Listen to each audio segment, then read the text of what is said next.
Bismillahirrahmanirrahim. Assalamualaikum warahmatullahi wabarakatuh. Alhamdulillahirabbil alamin. Wassalatu wassalamu ala asrofil anbiya'i wal mursalin wa ala alihi washabihi ajmain. Asyhadu alla ilaha illallah wahdahu la syarikalah wa asyhadu anna Muhammadan abduhu wa rasuluh. Pemirsa Sirah Nabawiyah dimanapun berada, semoga kalian semuanya selalu dalam lindungan Allah Subhanahu wa Ta'ala dan dalam kasih sayangnya. Ini kita doakan, mudah-mudahan semuanya selalu dikaruniakan rahmat hidayah, umur yang panjang, sehat afiat jasmani rohani, rezeki yang berkah. Mudah-mudahan di bulan Ramadan ini kita bisa bertemu dan bisa menjalankan ibadah bulan Ramadan yang tinggal beberapa hari lagi dengan khusyuk, karena bulan suci milik Allah, wajib kita bisa menjalankan dengan benar dan baik karena pahalanya berlipat-lipat. Maka dari itu selalu jaga kesehatan. Maka dari itu selalu Umi ingatkan, dalam pandemi COVID-19 ini ikuti protokol kesehatan yang dianjurkan oleh pemerintah, yaitu 5M.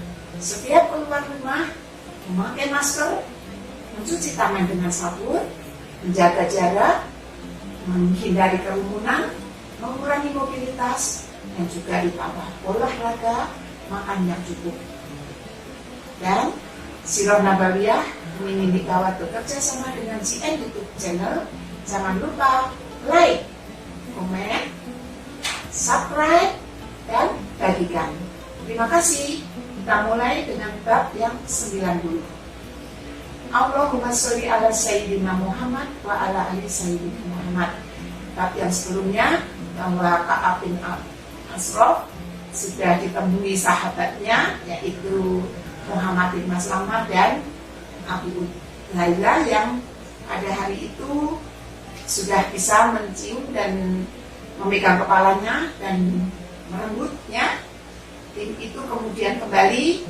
Ketika itu Al-Haris bin Aus terkena ujung pedang sebagian sahabatnya sehingga terluka dan memunculkan darah.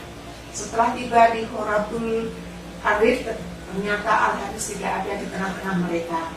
Mereka kemudian mencari, lalu mereka potong. Setelah tiba di Baqi Qorqod, mereka bertakbir, dan takbir mereka didengar oleh Rasulullah SAW. Sehingga beliau mengetahui bahwa mereka telah berhasil membunuh Ka'ab bin Ashraf. Dan beliau, Nabi besar Muhammad SAW, kemudian bertakbir juga. Setelah mereka sampai di hadapan beliau, di hadapan Nabi Muhammad SAW, beliau, Rasulullah SAW berkata, wajah kalian berseri-seri, wajah Anda juga berseri-seri, wahai Rasulullah, sahut mereka. Mereka meletakkan kepala sang tobut tersebut di hadapan Rasulullah SAW. Dan Rasulullah SAW memuji Allah SWT atas terbunuhnya sang tobut. Beliau, Rasulullah SAW, kemudian mengobati luka Al-Haris dan sembuh seketika itu juga. Setelah orang-orang Yahudi mengetahui kematian dari pemimpinnya Ka'ab bin Ashraf, mereka sangat ketakutan sekali. Mereka baru menyadari bahwa Rasulullah SAW tidak segan-segan untuk menggunakan kekuatan ketika nasihat sudah tidak diindahkan lagi, tidak dipedulikan lagi, tidak dihiraukan lagi oleh orang-orang yang ingin menghancurkan keamanan, menimbulkan keresahan, dan tidak menghormati perjanjian. Mereka tidak berani bertindak sesuka hati, bahkan mereka menunjukkan sikap seolah-olah mentaati perjanjian. Mereka juga bersembunyi di benteng bagaikan ular yang terburu-buru masuk ke dalam liangnya untuk bersembunyi. Itulah orang munafik, kalau dia kalah bersembunyi. Demikianlah untuk sementara waktu Rasulullah SAW dapat mencurahkan seluruh perhatiannya dalam menghadapi berbagai bahaya yang kemungkinan muncul di luar Madinah, dan beban kaum muslimin semakin berkurang. Sebagian besar masalah-masalah intern mereka telah selesaikan. Ekspedisi Zaid ibn Haris. Ekspedisi ini merupakan operasi militer yang terakhir dan paling berhasil yang dilakukan oleh kaum muslimin sebelum perang Uhud. Peristiwa ini terjadi pada bulan Jumadil Akhir tahun ketiga Hijriah. Urutan peristiwa tersebut adalah kaum Quraisy selalu dirundung kesedihan setelah terjadinya peristiwa Badar. Ketika tiba musim panas dan musim dagang Islam telah dekat, mereka dirundung kesedihan yang lain, yaitu perniagaan merasa terancam. Safwan bin Umayyah berkata kepada orang-orang Quraisy, Muhammad dan para sahabatnya telah merintangi perniagaan kita. Kita tidak tahu apa yang harus kita perbuat terhadap mereka, karena mereka tidak membiarkan daerah pantai. Penduduk daerah pantai berdamai dengan mereka, dan sebagian besar dari mereka telah memeluk Islam. Alhamdulillah ya, dengan melihat asli sungguhan Rasulullah dan kaum muslimin memerangi Uhud, memerangi orang Quraisy, memerangi orang Yahudi yang begitu sombong, akhirnya penduduk pantai pun masuk Islam. Kita tidak tahu cara menanggulanginya, apa yang dapat ditempuh kalau kita tetap tinggal di rumah. Modal kita akan habis dimakan, sementara penghidupan kita di Mekah tergantung pada perniagaan kita ke Syam di musim panas dan ke Habasyah di musim dingin.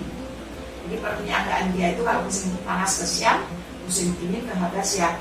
Dengan kemenangan kaum muslim, dia merasa tidak berani untuk dagang ke Syam yang melewati Madinah. Terjadilah dialog antara sekitar topik tersebut. Al-Aswad bin Abdul Muthalib berkata kepada Safwan, tinggalkan jalan lewat daerah pantai dan ambillah jalan lewat Irak. Jalan lewat Irak merupakan jalan yang panjang, melewati Najd sampai ke Syam dan melewati sebelah timur Madinah. Orang-orang Quraisy sangat tidak mengetahui jalur tersebut, maka Al-Aswad bin Abdul Muthalib menyarankan agar menjadikan Farod bin Hayyan dan Bani Bakar bin Wa'il sebagai pemandunya, dan dia sendiri adalah pemimpin dalam perjalanan tersebut. Berangkatlah kafilah Quraisy dipimpin oleh Safwan bin Umayyah lewat jalan baru, namun berita tentang keberangkatan kafilah ini telah sampai ke Madinah, sebab Khalid bin An-Nu'man telah masuk Islam. Jadi dia bertemu dengan Nu'aim bin Mas'ud Al-Asja'i ketika itu belum memeluk Islam di sebuah tempat minum khamar. Ketika itu khamar belum diharamkan. Dalam kesempatan tersebut, Khalid bin Nu'man mendengar informasi dari Nu'aim bin Mas'ud tentang perjalanan kafilah Quraisy. Maka Khalid bin Nu'man segera menghadap Nabi besar Muhammad SAW menyampaikan informasi yang didengarnya tadi. Rasulullah SAW segera menyiapkan pasukannya yang terdiri dari 100 personil lengkap dengan kendaraannya di bawah pimpinan Zaid bin Haritsah Al-Kilabi.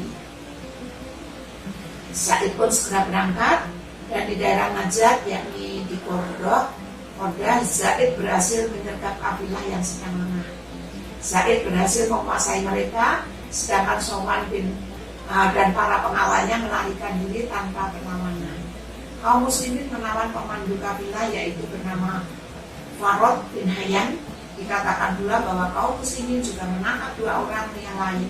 Mereka mengangkut bahan ghanimah besar berupa perak dan barang-barang berharga lainnya yang diangkut oleh kafilah semua, dan barang itu nilainya sekitar 100.000 zaman Rasulullah ya, banyak sekali. Rasulullah SAW membagi-bagikan barang-barang ghanimah tersebut kepada para personil ekspedisi. Setelah beliau ambil seperlimanya, Farod bin Hayyan akhirnya masuk Islam di hadapan Rasulullah SAW. Alhamdulillahirrahmanirrahim, makin banyak kaum munafik masuk ke Islam. Alhamdulillah ya. Peristiwa itu merupakan tragedi dan bencana besar bagi orang-orang Quraisy, sehingga mereka semakin resah dan bertambah sedih. Di hadapan mereka tidak ada jalan kecuali 2 pilihan, yaitu yang pertama, menghentikan kesombongan dan mengambil langkah perdamaian dengan kaum muslimin. Yang kedua, menempuh langkah peperangan untuk mengembalikan kewibawaan mereka dan melumpuhkan kekuatan kaum muslim. Namun mereka memilih pilihan yang kedua tadi, langkah yang kedua, sehingga tekad mereka semakin kuat untuk melakukan tindakan pembalasan.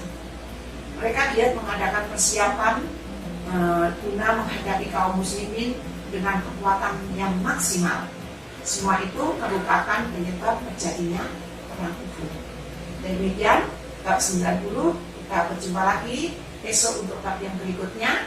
Jangan lupa kita selalu taat beribadah, iman dan bertakwa, menjalankan perintah Allah, menjauhi larangannya, menjalankan sunnah Rasulullah, dan mencintai baginda Rasulullah, sehingga kelak kita di akhirat bisa mendapatkan, insya Allah bisa mendapatkan syafaat dari Nabi kita Muhammad SAW. Apabila ada tutur kata dan kata-kata yang mungkin ini disampaikan ada keliru dan salah, mohon sekali bisa dimaafkan dan kita bisa mengambil pelajaran apa saja yang sudah dicontohkan oleh Nabi kita, Nabi kita Muhammad SAW. Dan kaum muslimin selalu dalam pertolongan dan perlindungan Allah SWT. Demikian, jangan lupa selalu menjaga kesehatan agar kita beberapa hari lagi bisa menjalankan bertemu dengan bulan Ramadan dan menjalankan ibadah wajib saum bulan Ramadan. Kita tutup dengan doa kafaratul majlis.